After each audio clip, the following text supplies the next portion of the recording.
নমস্কার, বং light off লাইফে সবাইকে স্বাগত। এখন শুনছেন ফাল্গুনী মুখোপাধ্যায়ের মন ও ময়ূরীর দ্বিতীয় পর্ব। শুনতে থাকুন। পুত্রেষ্টিযোগ্য না হইলেও নকুলই এই বিপুল বিষয়ের ভবিষ্যৎ উত্তরাধিকারী, ইহা সকলেরই জানা। স্বরাজবাবুও তাই নকুলকে যথাযোগ্যভাবে তৈরি করিতেছেন। বুদ্ধিমান নকুলও অতি সহজে শিখিয়া ফেলিল অনেক জটিল বিষয়। স্বরাজবাবু ও সত্যবাবু সহপাঠী ও বাল্যবন্ধু। যদিও সত্যবাবু স্টেটে তিনি ম্যানেজার, তথাপি সত্যবাবু কোনো দিন তাহাকে কর্মচারী হিসাবে দেখেন নাই, বন্ধুই ভাবিয়া থাকেন। এবং তাহার অবসর বিনোদনের একমাত্র শখ দাবা খেলার সঙ্গী হিসাবে স্বরাজবাবুকেই ডাকিয়া থাকেন। দুই বন্ধুই দাবা খেলায় পাকা, বহুক্ষণ ধরিয়া খেলা চলে। অবশেষে স্বরাজবাবু কাজের অছিলায় খেলা বন্ধ করিয়া দেন। সত্যবাবু হাসিয়া বলেন, কাজ এবার ওরা করবে স্বরাজ, আর আমাদের ওসব পোষায় না। ওই নকুলকেই সব বুঝিয়ে দাও। হ্যাঁ, কিন্তু আমার একটা বড় দায়িত্ব রয়েছে, মেয়েটার বিয়ে। সত্যবাবুর খেয়াল ছিল না যে স্বরাজবাবুর একটি বয়ঃপ্রাপ্ত কন্যা রহিয়াছে। প্রশ্ন করিলেন, বনানী কত বড় হলো? অনেক দিন দেখিনি তাকে। তা বড় হলো বইকি, 20 পার হলো।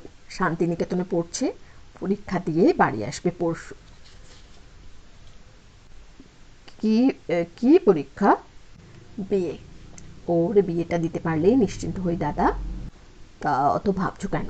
সুবিধে মতো পাত্র না পাও, নকুলের সঙ্গেই লাগিয়ে দাও। কথাটা বলিয়াই কিন্তু সত্যবাবুর মনে পড়িল নকুল এইবার আইএ ফেল করিয়াছে এবং লেখাপড়ায় সে বনানীর ছাত্র হইবার যোগ্য। অতএব এইরূপ বিবাহ হওয়া উচিত হইবে না।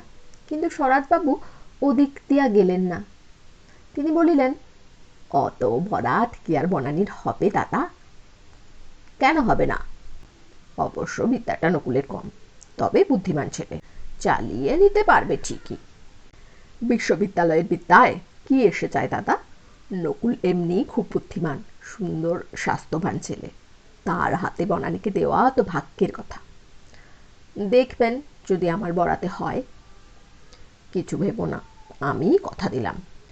বলিয়া সত্যবাবু গুড়গুড়ি সাজিবার জন্য চাকরকে আহ্বান করিলেন।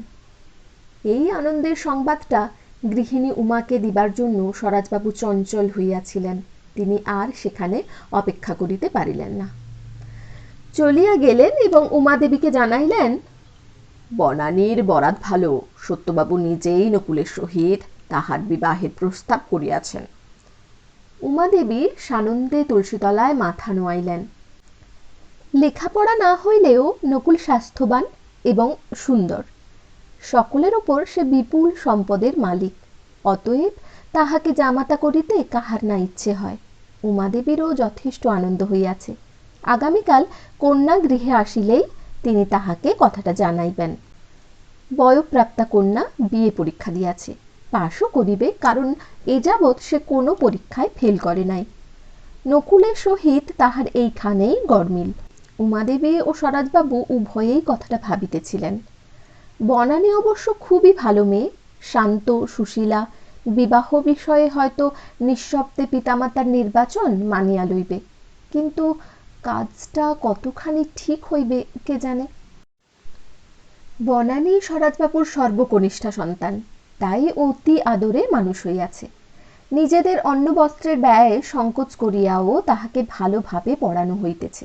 সুন্দরী এই কন্যাটিকে সুপাত্রে অর্পণ করিতে পারিলেই স্বরাজবাবুর সাংসারিক কর্তব্য শেষ হয়। সত্যবাবুর কথা পাইয়া তিনি খুবই খুশি হইয়াছেন। এখন নকুল ও বনানীর পরস্পর একবার সাক্ষাৎ করাইবার ইচ্ছা তাহার।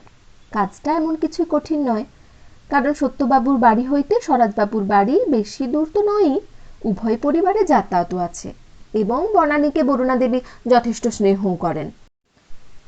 আর একবার কথাটা ঝালাইয়া লইবার জন্য উমাদেবী বৈকালে বরুণাদেবীর সহিত সাক্ষাৎ করিতে গেলেন। বরুণা বিষ্ণু মন্দিরেই ছিলেন, প্রায়ই তিনি এখানে থাকেন। উমাদেবী আসিয়া ঠাকুর প্রণাম করিয়া বরুণা দেবীকেও প্রণাম করিলেন। বরুণা সস্নেহে আশীর্বাদ করিয়া প্রশ্ন করিলেন, বনানীর পরীক্ষা হয়েছে তো? আসবে কখন? কাল আসবে দিদি, তার কথাই বলতে এলাম। আমি শুনেছি কর্তার কাছে। এ খুব ভালো কথা উমা। বনানীকে ঘরে আনার ইচ্ছে আমার অনেক দিনের। তবে অত লেখাপড়া জানা মেয়ে, আমার ছেলে তো পড়াই ছেড়ে দিল, তাই কথাটা বলতে সংকোচ হচ্ছিল। সংকোচ কিসের দিদি? তোমার ঘরে মেয়ে দেওয়ার ভাগ্য হবে জানতাম না। আর মেয়ে ছেলের লেখাপড়া ও কোন কাজেই বা লাগবে, ওর জন্য আমরা কিছুই ভাবছি না। এখন ভালোই ভালোই দু হাত এক হলেই হলো। ওর কৃপায় সবই ঠিক হবে ভাই, বলিয়া বরুণা দেবী ঠাকুরের মূর্তির দিকে চাহিয়া প্রণাম করিলেন। উমা দেবীও করিলেন। এই ভক্তি রসাশ্রিত পরিবারের এইগুলি বিশেষ বিধি এবং ইহা মানিয়া চলাই ইহাদের পারিবারিক ঐতিহ্য। অতঃপর দুইজনে আরও নানা বিষয়ে কথা কহিয়া ভবিষ্যৎ বিবাহ সম্বন্ধে কথাবার্তা পাকা করিয়া উমাদেবী বাড়ি ফিরিলেন এবং স্বামীকে জানাইলেন, সবই ঠিক আছে গো, এখন শুভ কাজটা যত শীঘ্র সম্ভব করে ফেলা দরকার, কারণ সামনে বর্ষা, তখন বিবাহের উৎসবে নানা অসুবিধা ঘটতে পারে। শ্রেয়াংসী বহু বিঘ্নানি। স্বরাজবাবু কথাটার সমর্থন করিলেন, কিন্তু ইতস্তত করিয়া বলিলেন, বিয়ে পরীক্ষা দেওয়া মেয়ে তোমার, তারও তো একটা মত আছে। অমত হবে ভাবছো কেন? মেয়ে আমার মোটেই সেরকম নয়, তাকে যার হাতে দেব তার হাতেই যাবে সে। ভালো কথা, বলিয়া স্বরাজবাবু একটু থামিয়া আবার বলিলেন, তবু জিজ্ঞাসা করবে? করব। নকুলের একমাত্র ত্রুটি পাশ করা ছেলে নয়, কিন্তু এত বিষয় সম্পত্তি, অমন সুন্দর চেহারা, অমন তীক্ষ্ণ বুদ্ধি কটা ছেলের আছে? ওসব কিছু ভেবো না তুমি, বনানীর মত হবে আমি জানি। স্বরাজবাবু আর কিছু বলিলেন না, কারণ তাহারা উভয়েই প্রার্থনা করিতেছেন যেন শুভ কার্য নির্বিবাদে হইয়া যায়। পরদিন বেলা ৯টার সময় বনানী বাড়ি আসিয়া পৌঁছিল তাহার বরদার সহিত। শান্তিনিকেতনের ছাত্রী সে, বেশ বাসে আচারে ব্যবহারে অত্যাধুনিক তো বটেই, সৌন্দর্যে ও সৌকুমার্যে যে কোনো বড় ঘরের বধূ হইবার যোগ্যা। এক কথায় বনানীকে সর্বগুণান্বিতা বলা যায়। বয়সের অনুপাতে তাহাকে আরও ছোট দেখায়, কারণ লাবণ্যময় মুখখানিতে কচি কোমল ভাব আছে। টানা টানা চোখ ও পিঠ ভরা চুল তাহাকে আরও সুন্দর করিয়াছে। কিন্তু সর্বগুণের উপর আর একটা বিশেষ গুণ বনানীর আছে, তাহার পাঠ পিপাসা। পড়াশোনা সে অত্যন্ত ভালোবাসে এবং বিয়ে পড়া ছাড়াও বহু বিদ্যা সে অর্জন করিয়াছে। তাহার ইচ্ছা বিবাহ সে করিবে না, বিলাত ঘুরিয়া আসিবে এবং প্রফেসারি করিয়া বিদ্যা চর্চায় জীবন কাটাইবে। তাহার কুমারী মনে এ পর্যন্ত কোনো পুরুষের ছায়াপাত হয় নাই। বনানী আসিয়া পিতামাতার পাদবন্দনা করিয়া নীরবে নিজের ঘরে ঢুকিল। বড় বৌদি আসিয়া সাক্ষাৎ করিল এবং দু চার কথার পর জানাইল যে তাহার বিবাহের সম্বন্ধ হইয়াছে। সত্যবাবুর পুত্র ও উত্তরাধিকারী নকুল তাহার বর হইবে। কথাটা বৌদি ভাতৃজায়াকে অনুরূপ ভাষাতেই জানাইল। যাহার মধ্যে রসিকতা ও রস ছিল প্রচুর, কিন্তু বনানী কেমন যেন গম্ভীর হইয়া গেল। কোনো জবাবই সে দিল না। অবশেষে বৌদি শাশুড়ির আদেশ মতো পুনরায় প্রশ্ন করিল, কিছু বললি নে বনানী? কি বলবো? ওসব কথা এখন ভেবে দেখবার সময় নেই বৌদি। ও আচ্ছা, এখন বিশ্রাম কর, ও বেলা বলিস। বলিয়া বৌদি তাহার জলযোগের ব্যবস্থা করিতে চলিয়া গেল। বনানী কিন্তু চিন্তিত হইয়া পড়িল। নকুলকে সে চেনে, ভালোই চেনে, কথাবার্তাও আছে উভয়ের মধ্যে, কারণ বনানী এখানকার মেয়ে এবং নকুলও এখান থেকেই বড় হইয়াছে। তাছাড়া স্বরাজবাবুর বাড়ির সকলেই সত্যবাবুর বাড়ির আপনজন। নকুল সম্বন্ধে বনানীর কোনো ভালো বা খারাপ ধারণা নাই, তবে সে লেখাপড়ায় একেবারে অপদার্থ তাহা বনানী ভালোভাবেই জানে। কিন্তু বনানী অত্যন্ত শান্ত সুশীলা মেয়ে, অনর্থক একটা অপ্রীতিকর কিছু করিতে চাহে না। প্রস্তাবটি আরও ভালোভাবে তাহার নিকট আসুক, তখন দেখা যাইবে। প্রস্তাব আসিতে দেরি হইল না। বিকালেই মা আদেশ করিলেন, বৌমা, বনানীকে নিয়ে বিষ্ণু মন্দিরে প্রণাম করে এসো। বিষ্ণু মন্দির সত্যবাবুর কুলদেবতার মন্দির, অন্তঃপুরে অবস্থিত। অতি প্রাচীন বিগ্রহ এবং মন্দিরও প্রাচীন। নিত্য সেবার ব্যবস্থা আছে। তাহা ছাড়া সামনের নাটমঞ্চে কীর্তনাদির আসর মাঝে মাঝে হয়। গ্রামের সকলেরই পরিচিত এ স্থান। বিশেষ মহিলারা প্রায়ই আসেন। বরুণা দেবী তো প্রায় সারাদিন এবং অধিক রাত্রি পর্যন্ত এখানেই থাকেন। বনানীকে লইয়া তাহার বৌদি আসিয়া পৌঁছিল। বাহিরে জুতা খুলিয়া বনানীরা গিয়া মন্দিরে ঢুকিল এবং বিগ্রহকে প্রণাম করিয়া বরুণা দেবীকেও প্রণাম করিল। তিনি সাগ্রহে বনানীকে দেখিলেন, চিবুক স্পর্শ করিয়া আদর করিলেন এবং কর্তাকে দেখাইবার জন্য বসিবার ঘরে লইয়া আসিলেন। সত্যবাবু দাবার ছক পাতিয়া বসিয়াছেন। স্বরাজবাবু আসিলেই খেলা আরম্ভ হইবে। বরুণা দেবী বনানীকে লইয়া আসিলেন। বনানী প্রণাম করিতেই সত্যবাবু সস্নেহে তাহাকে আশীর্বাদ করিয়া নিজেই বলিয়া ফেলিলেন, বুড়ো বয়সে আমার একটা মা দরকার। মা, তোমাকেই আসতে হবে। কথাগুলি এমন স্নেহ মাখা যে বনানী প্রতিবাদ করিবার কোনো অবসর পাইল না। বরুণা দেবী তাহাতে যোগ করিলেন, আমাদের অনেক দিনের সাথ মা, তোকেই ঘরের লক্ষ্মী করে আনি। বনানী চুপ করিয়া রহিল। আপন পিতামাতার বা ভাতৃজায়ার নিকট সে যাহা বলিতে পারিত, এখানে তাহা বলা সম্ভব নয়। তাই সে অতি সংক্ষেপে ও বিনীতভাবে জানাইল, আমাকে কি এ বাড়িতে মানাবে জ্যাঠামশাই? সে কি মা, তোকে যদি না মানায় তো মানাবে কাকে? অবশ্য আমাদেরই কিছু ত্রুটি আছে। ছেলেটা লেখাপড়া শিখল না, কিন্তু তার কি করবি? অন্যদিকে সে খুবই বুদ্ধিমান। আমাদের বিশ্বাস এতে তোরা সুখী হবি। আপনার আশীর্বাদ জ্যাঠামশাই, বলিয়া বনানী প্রায় সম্মতি দিয়া ফেলিল। কিন্তু অকস্মাৎ বলিল, আমার ইচ্ছা ছিল বিলেত গিয়ে পড়াশোনাটা ভালো করে সেরে আসি। বিয়ের কথা এখনো ভাবিনি জ্যাঠামশাই। আমরা ভাবছি মা, আমি আর তোর বাবা ভাবছি। বিলাত যেতে হয় দুজনেই যাবি। পয়সা কড়ির দিকে তো তোদের আটকাবে না। পড়াশোনার আর দরকার নেই, দেশ ভ্রমণ করে আসবি। বনানী আর কিছু বলিতে পারিল না। বিষ্ণু মন্দিরে আরতি দেখিয়া প্রসাদ লইয়া বাড়ি ফিরিল। বৌদি বরাবর সঙ্গেই ছিল, সুতরাং তাহার মুখে বনানীর মতামত জানিতে স্বরাজবাবু ও উমাদেবীর দেরি হইল না। তাহারা স্বস্তির নিঃশ্বাস ফেলিলেন। বনানী আপত্তি করিতে পারে এই আশঙ্কাই তাহারা করিতেছিলেন। উমাদেবী স্বামীকে বলিলেন, দেখো, আমার মেয়েকে আমি চিনি। হ্যাঁ, তা তো বটেই। এখন আয়োজন করতে হবে। পাকা কথা আর আশীর্বাদটা হয়ে যাক। দম্পতি অতঃপর সুখে নিদ্রার আয়োজন করিলেন। কিন্তু যাহাকে লইয়া এত কথা, সেই নকুল এখনো কিছুই জানে না। তাহার বিবাহ সম্বন্ধে কথা তাহাকে জানানো হয় নাই, কারণ সে কয়েকদিন পূর্বে কলিকাতায় গিয়াছে, এখনো ফেরে নাই। কলিকাতার পার্ক স্ট্রিটে একখানা ছোট বাড়ি সত্যবাবু কিনিয়াছেন। ছোট হলেও তাহা দেখিতে সুন্দর এবং একটি ছোট পরিবারের পক্ষে যথেষ্ট। বড় রাস্তার উপর দ্বিতল বাড়ি, সামনে বাগান, পাশে লন, ঝোলা বারান্দার নিচে মোটর থামিবার জায়গা ও পিছনে গ্যারেজ এবং চাকরের ঘর।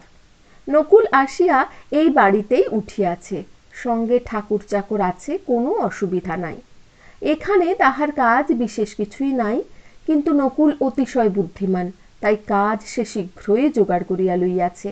তাহাদের কলিয়ারির কয়লা এবং ফায়ার ক্লের জন্য ভালো খরিদ্দার জোগাড় করা এবং গ্রামের সিনেমা হাউসের জন্য ভালো ছবি ভাড়া করার অছিলায় সে প্রায় পক্ষকাল এখানে কাটাইল।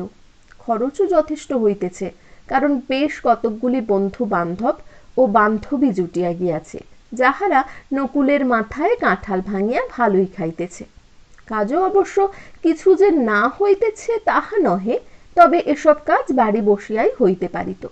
যাহা হোক, পার্ক স্ট্রিটের বাড়িতে সকাল সন্ধ্যায় বেশ ভিড় জমে এবং গান বাজনা, তর্ক বিতর্ক, অসন ব্যসনাদির বিলাস বেশ চলে। সুন্দরী নারী ও পুরুষে পূর্ণ হয় ছোট বাড়ির বসিবার ঘর। রেডিও আগেই আনা হইয়াছে, রেফ্রিজারেটরও আসিল। এখন একখানা ভালো মোটর গাড়ি বর্তমান বাজারে 15-20 হাজার টাকার কম হইবে না। অত টাকা নকুলের নিজস্ব তহবিলে নাই, তাই সত্যবাবুকে লিখিতে হইয়াছে। নকুলের স্থির বিশ্বাস সত্যবাবু মোটর কিনিতে আপত্তি করিবেন না, কারণ মোটর ছাড়া নকুলের প্রেস্টিজ বজায় রাখা যায় না, এই কথাই সে লিখিয়াছে। বন্ধু এবং বান্ধবীদের মধ্যে খঞ্জন ব্যানার্জি ও বাঁশরী রায় বেশি স্থান জুড়িয়া রহিয়াছে। বাঁশরী রায় কতখানি পড়িয়াছে কেহ জানে না। কথাবার্তা অত্যন্ত তীক্ষ্ণ, সাবলীল এবং সুন্দর। তাহার সুমিষ্ট আলাপ যে কোনো যুবককে মুহূর্তে মুগ্ধ করিতে পারে। তাহার রূপ অতিশয় তীক্ষ্ণ সুন্দর। সেই চোখ ঝলসানো রূপ দেখিবা মাত্র মনে হয় এই উর্বশীর রূপ। মর্তে হয়তো একটুখানি মানবী আকার লইয়া আসিয়াছে। কণ্ঠ তাহার সুমিষ্ট, সঙ্গীতে ও নৃত্যে সুনিপুণা সে। সর্বোপরি অভিনয় নৈপুণ্যে যথেষ্ট সুনাম অর্জন করিয়াছে ইহার মধ্যেই। বয়স বুঝিবার উপায় নাই, দেখিতে 20 বর্ষিয়ার অধিক মনে হয় না। তাহার আত্মীয়া বলিতে মা আছেন, থাকেন মানিকতলার বাড়িতে। মাসুরি সেখানে থাকে কিনা কাহারও জানা নাই। এই মাসুরি রায় মাসি নামে সুপরিচিতা, নকুলের বিশেষ বান্ধবী হইয়া উঠিয়াছে। খঞ্জন ব্যানার্জি ভালো তবলা বাজাইতে পারে, সেজন্য বাঁশরীর সহিত তাহার আলাপ ও বন্ধুত্ব। সেই বাঁশরীকে এখানে আনিয়াছে। বাঁশরী এখানে আসিয়াই নকুলকে নিমন্ত্রণ করিয়াছিল তাহার অভিনয় দেখিতে। অভিনয় বা ললিত কলা সম্বন্ধে নকুলের বিশেষ কোনো জ্ঞান নাই। সাহিত্য সম্বন্ধে সে একেবারেই অজ্ঞ। যতখানি সে পড়িয়াছে তাহাতে শুধু বানানের ভুল সংশোধন করিতেই কাটিয়া গিয়াছে, এবং তাহাও শুদ্ধ হয় নাই। তারপর তাহার ইংরাজি ভাষাজ্ঞান তো নাই। বাংলা কথ্য ভাষাও কলিকাতার কথাবার্তায় অচল এবং হাস্যকর, কিন্তু নকুল হটিবার পাত্র নহে। সে যথাসাধ্য কলিকাতার অনুরূপ কথা কহিবার চেষ্টা করে এবং কথার মধ্যে ইংরাজি শব্দ যতখানি পারে লাগায়। অনেকে মুখ লুকাইয়া হাসে তাহার উচ্চারণ ও ভুল শব্দের প্রয়োগ শুনিয়া, কিন্তু নকুল নিজেকে এই সমাজে প্রতিষ্ঠিত করিতে চায়, তাই যতটা সম্ভব নিজেকে সংশোধন করিবার চেষ্টা করে। তবে পেটে যাহার বিদ্যা কম, তাহার পক্ষে এই প্রয়াস অতিশয় দুরূহ। নকুলেরও তাহাই হইতেছে। নকুলের এইরূপ নাজেহাল অবস্থা দেখিয়া হাসে প্রায় সকলেই, শুধু বাঁশরী হাসে না। বলে, আপনার উচ্চারণ আমাকে মুগ্ধ করে, বড় ভালো লাগে আমার ওই গ্রাম্য শব্দগুলি। কিরকম, কোনটা ভালো লাগলো? প্রশ্ন করিল সরজিৎ বাবু। এই যেমন উনি গেছে কে বলেন গেছে, কেন কে বলেন কেনে, বিশেষ ওই যে ওদের কথার টানে চন্দ্রবিন্দু যোগ, এটা যেন ফরাসি উচ্চারণ। হ্যাঁ, সে কথা নিশ্চয়ই সত্য, সকলে সমস্বরে বলিয়া উঠিল এবং চা ও কাটলেটের অর্ডার দিল। অমলেট টোস্ট আগেই হইয়াছে। নকুল চায় নিজেকে একেবারে কলিকাতার আপ টু ডেট মার্কা তরুণ বানাইতে, সুতরাং সে নিজেকে প্রস্তুত করিবার চেষ্টা করিতেই লাগিল। এই কাজে তাহাকে সাহায্য করে বাঁশরী। সে নকুলের ভুলগুলি শুধরাইয়া দেয়। বিশেষ ভুল হইলে তাহার ভুলকেই সমর্থন করিয়া এমন বক্তৃতা করে যে সকলেই হার মানিয়া লয়। সেদিন সকাল হইতে বৃষ্টি নামিয়াছে, সারাদিন বাতাস ও বর্ষণ চলিল। বৈকালের দিকে উহাদের খেলার মাঠে যাইবার কথা, কিন্তু বৃষ্টি থামিতেছে না। হঠাৎ নকুল জানালা পথে আকাশের দিকে চাহিয়া বিজ্ঞের মতো বলিল, চকাশা করেছে, এবার হয়তো ধরবে। কি করেছে? চকাশা? সে আবার কি? চকাশা কাকে বলে মশাই? এটা নিশ্চয়ই আপনাদের বুনো ভাষা। হ্যাঁ, হোক বুনো, কথাটার মূল্য খুব। এই কথাটা ব্যবহার করার জন্য আমি বাংলা ভাষার তরফ থেকে আপনাকে ধন্যবাদ দিচ্ছি। চকাশা কথাটা এমন যে উচ্চারণের সঙ্গে সঙ্গে ওর মানেটাও মগজে ঢোকে। একেই তো বলে ভাষার নিজস্ব ধর্ম। চকাশা অর্থাৎ পরিষ্কার, চকচকে, নির্মল, মেঘহীন। সকলেই ইহার পর চুপ করিতে বাধ্য হইল, কারণ কথাটা একেবারে অপ্রচলিত নহে এবং ইহার অন্তর্নিহিত অর্থটিও সুপ্রকাশ থাকে। তবু সরজিৎ বলিল, আমরা বলি আকাশ পরিষ্কার হচ্ছে। আমরা বলি বৃষ্টি ধরবে। কিন্তু ওরা বলেন চকাশা করেছে। তাতে এমন কোনো ভাগবত অশুদ্ধ হয় না, বরং অর্থগত শক্তি চকাশার বেশি। ব্যাস, সকলেই থামিয়া গেল। অতঃপর সকলে খেলার মাঠের দিকে বেড়াইতে বাহির হইল। মাসরি ও নকুল পাশাপাশি বসিল ট্যাক্সিতে। আপনার দেশের কথা সত্যি ভালো, কেন বদল করতে চান? কিছু তো দরকার নেই। ট্যাক্সিতে বসিয়াই মাসরি অনুযোগ করিয়া বলিল নকুলকে। নকুল ইতস্তত করিয়া বলিল, আমার দেশের ভাষাটা মিষ্ট তো নয়ই, বরং কর্কশ, তাই বদলাতে চাই। না, কোনো দরকার নাই। তাছাড়া আপনি ও পারবেন না। অনর্থক ধরা পড়ে হাস্যাস্পদ হন, তার থেকে নিজের মাতৃভাষায় ব্যবহার করবেন। নকুল কোনো জবাব দিল না, কিন্তু বাঁশরের সহানুভূতি সে অনুভব করিল। তাহার অন্তরের ইচ্ছা নিজেকে একেবারে কলিকাতার বাসিন্দা করিয়া তুলিবে, কিন্তু বাঁশরি তাহা চাহে না, কারণ নকুল ঠিকমতো পারিতেছে না। ছোটবেলার অভ্যস্ত জিহ্বাকে আবার নতুনভাবে অভ্যস্ত করার জন্য যথেষ্ট সময় ও চেষ্টা দরকার। নকুলের তাহা নাই, তাই ব্যাপারটা হাস্যকর হইয়া ওঠে। আপনার দেশে যেতে আমার খুব ইচ্ছে করে। ওখানে গিয়ে দেখব, শুনব কেমন আপনাদের সত্যিকার ভাষা। চলুন না, যাবেন? কখন যেতে চান? হঠাৎ কি করে যাই, নানা এনগেজমেন্ট রয়েছে। তাছাড়া আমি গেলে আপনার মা বাবা কি মনে করবেন?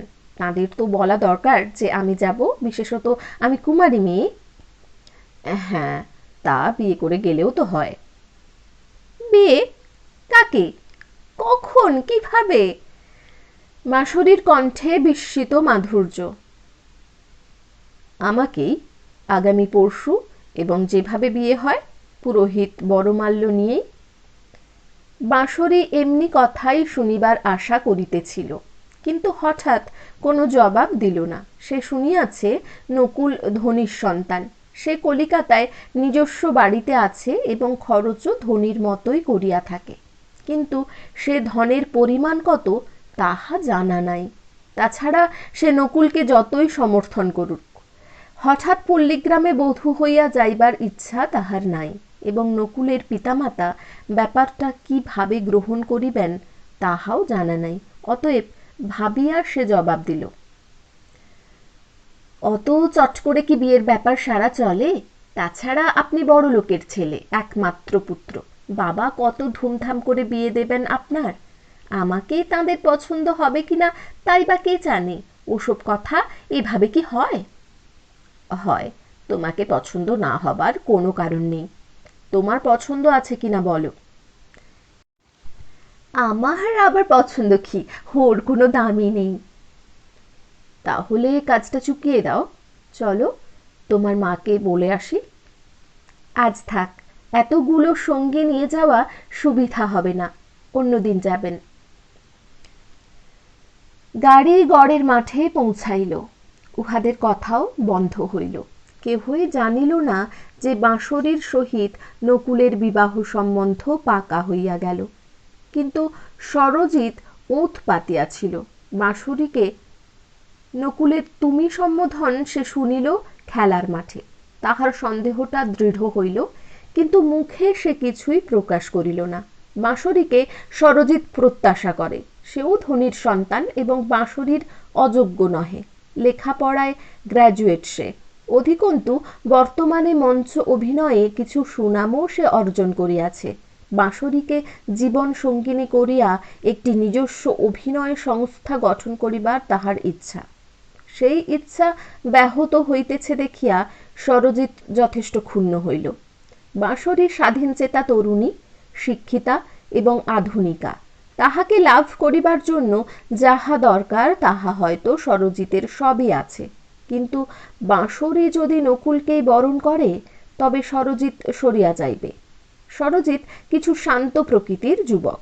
তাহার ঈর্ষা বা ক্রোধের মান খুব উগ্র নহে, কিন্তু অভিমান যথেষ্টই আছে। বাঁশরীকে সেই অভিনয়ে আনিয়াছে এবং প্রচুর পাবলিসিটি দিয়া তাহাকে একটি তারকা খাড়া করিয়াছে। আজ সেই বাঁশরী অকৃতজ্ঞতা করিতেছে দেখিয়া তাহার অভিমানী হইল। সে মনের দুঃখ মনে রাখিয়াই বাড়ি চলিয়া গেল। বাঁশরীকে লইয়া নকুল গড়ের মাঠ হইতে ফিরিয়া একটি নাচের আড্ডায় গেল। সেখান হইতে একটি বড় হোটেলে আসিয়া রাত্রির ভোজন সমাধা করিল। অতঃপর বাঁশরীকে পৌঁছাইয়া দিতে হইবে। ট্যাক্সির মিটার 20 টাকা বাড়িয়া গিয়াছে। নকুল প্রস্তাব করিল, চলো তোমাকে পৌঁছে দিই। না না, কিছু দরকার নেই, আমি একাই যেতে পারবো। তা কি হয়? চলো, তোমার মার সঙ্গে দেখা করেও আসা হবে। এত রাত্রে তার সঙ্গে দেখা হবে না, সে আর একদিন হবে। আজ আর তোমাকে কষ্ট দেব না। লক্ষ্মীটি, তুমি নেমে যাও, আমি এই ট্যাক্সিতেই চলে যাব। কাল বিকেলে আবার দেখা হবে। নকুল বুঝিতে পারিল না কেন বাঁশরী তাহাকে নিজের বাড়িতে লইয়া যাইতে এত আপত্তি করিতেছে। নিরুপায় হইয়া সে 25টা টাকা ড্রাইভারকে দিয়া বলিল, মিশি বাবাকে পৌঁছা দো, বকশিস। জো হুকুম। আচ্ছা, নমস্কার, কথাটা বলিল বাঁশরী। ট্যাক্সি চলিয়া গেল। নকুল অপর একখানা ট্যাক্সি করিয়া বাড়ি ফিরিল এবং ভাবিতে লাগিল, যোগ্যা জীবন সঙ্গিনী তাহার লাভ হইল। বাঁশরী সকল রকমে তাহার সহধর্মিণী হইবার উপযুক্তা। এখন সত্যবাবু ও বরুণা দেবী পছন্দ করিলেই হয়। পছন্দ তাহারা নিশ্চয়ই করিবেন, কারণ অপছন্দের কিছু নাই। আনন্দের আতিশয্যে অনেকক্ষণ নকুলের ঘুম আসিল না। কেমন লাগছে গল্পটি? কমেন্ট করে কিন্তু জানাতে ভুলবেন না।